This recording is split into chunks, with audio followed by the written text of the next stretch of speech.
This is Enseñando Arts and Crafts, showing you 2 DIY Christmas decor ideas.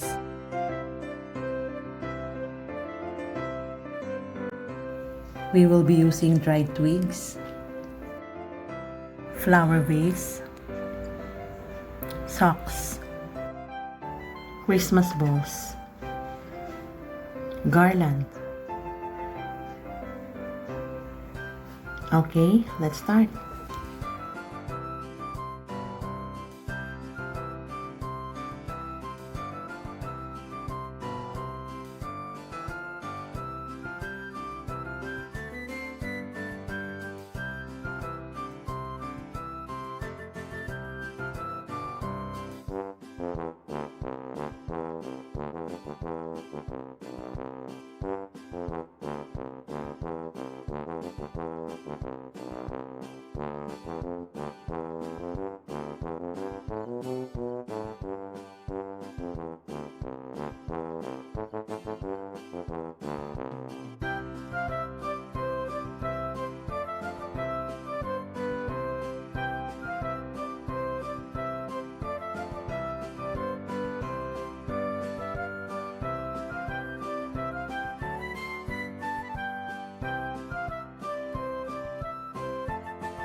For our next project, we will be using old puzzle board, paint,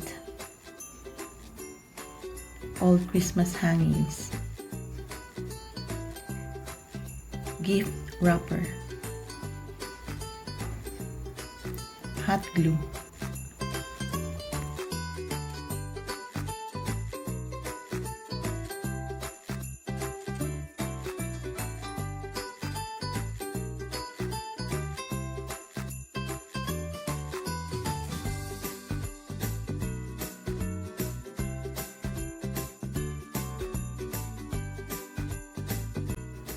For the holly berries, we will be using crepe paper.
Okay, another DIY Christmas projects.